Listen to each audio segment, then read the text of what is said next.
Imagine, if you will, a man living in the small, perpetually rainy town of Hawkins, Indiana. To most people, he is just a gruff, messy, slightly frightening figure lurking in the background. He lives in a cluttered house overflowing with newspaper clippings, cassette tapes, and the constant, staticky hum of police scanners. His name is Murray Bauman, and for the longest time, everyone wrote him off as a paranoid conspiracy theorist, a lunatic shouting about monsters and government cover-ups into a void of his own making. But the incredible, terrifying truth of the story is that Murray Bauman, the paranoiac, was almost always right. His entire worldview, which seemed like the ramblings of a broken mind, was systematically and horrifyingly validated by the events that unfolded in Hawkins.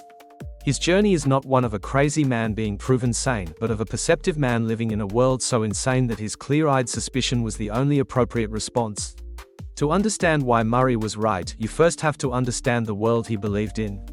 The one everyone else dismissed. Murray's philosophy was built on a simple, foundational stone that those in power, particularly the government and its shadowy agencies, are not to be trusted. He believed they routinely lied, covered up the truth, and sacrificed ordinary people for their own secret goals. He saw conspiracies not as wild fantasies, but as the logical outcome of unchecked power and secrecy. In a normal town, this would just be the angst of a bitter former journalist. But Hawkins was not a normal town. It was the epicenter of a secret war being waged by a Department of Energy front, the Hawkins National Laboratory, which had ripped a hole into a monstrous other dimension called the Upside Down. Every strange death, every missing person, every bizarre electrical storm was neatly explained away by the lab with bland, official statements about chemical leaks and rabid bears. To the average citizen, accepting the rabid bear story was easier than questioning reality. But Murray looked at the gaps in the story, the inconsistencies, the sheer weirdness, and his paranoid framework fit the facts perfectly. He wasn't inventing monsters, he was correctly identifying the smoke, and he rightly assumed there was a fire. Even if the fire was a psychic teenager and a creature from another reality. We see the first major validation of Murray's instincts in his involvement with Nancy and Jonathan. Two kids, one investigating her friend's mysterious death, the other trying to clear his brother's name, stumble upon the truth about the Demogorgon. When they take their story to the authorities, they are immediately silenced and discredited.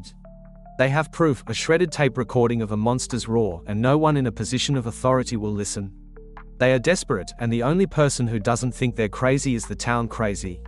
Murray listens. He doesn't just listen, he believes them instantly because their story confirms everything he already knows about how the world works. He helps them amplify their evidence, literally turning the monstrous sound into a frequency everyone can hear. In this moment, Murray transitions from a theorist to a practitioner. His paranoia becomes a tool for uncovering truth. He was right that the official story was a lie. He was right that kids with a tape recorder were closer to the truth than the police chief. His vindication wasn't just personal, it was instrumental in fighting back. His role becomes even more critical and his worldview even more validated in the case of Alexei and the Russian conspiracy. While the kids in Hawkins are fighting monsters from another dimension, Murray, along with Joyce and Hopper, stumbles upon an even more classic conspiracy. The Soviets are trying to open their own gate to the Upside Down beneath the Starcourt Mall. This is the stuff of every 1980s paranoiac's wildest dreams: communist spies operating on American soil, a secret underground base, and a plot that could end the world. And Murray is in his element. He decodes the secret messages, he interrogates the captured Russian scientist Alexei with a charming mix of intimidation and cherry slurpees. And he pieces together the plan. This plotline is the most direct endorsement of his beliefs. The government wasn't just covering up a monster, a hostile foreign government was building a weapon in a shopping mall. If you had told anyone this in 1984, they'd have locked you up. Yet, there it was. Murray's constant vigilance, his assumption that the impossible conspiracy was not only possible but probable, saved lives. He was the one who got the location of the secret base. He was the one helping to storm the gates. The paranoiac was now a key soldier in a secret war he always knew was being fought. Perhaps the most profound and personal validation of Murray's outlook comes with the story of Joyce and Hopper. He watched their grief, their search for answers about the supposed death of Jim Hopper. While the world moved on, Murray refused to accept the official story. He believed Hopper was alive because, in his experience, authorities always lie about death and disappearance. This wasn't blind hope. It was a calculated conclusion based on a lifetime of observing patterns of deception. His dedication led him to uncover the American prisoner in a Russian gulag, which turned out to be Hopper. Murray's paranoid network of contacts, his refusal to let a story die, directly resulted in rescuing a man from a living hell. He was right again, not about a monster or a spy, but about the human cost of cover-ups and the resilience of those caught in them. He became the connection, the lifeline, proving that his brand of stubborn, caring suspicion could literally bring people back from the dead. By the time we see Murray in the final seasons, he is no longer a fringe figure. He is a central part of the team, living in his safe house, drilling the buyer's family in self-defense, and offering his unique brand of therapy, which is really just him stating uncomfortable, paranoid truths that happen to be correct. He coaches Jonathan and Argyle on how to evade government surveillance. He helps Mike and will navigate their relationship with startling, blunt insight. His paranoia has evolved into a form of hard-won wisdom. The world has proven to him over and over that the worst-case scenario is not only possible but likely. His preparedness, his constant state of readiness, is no longer seen as crazy but as essential survival strategy.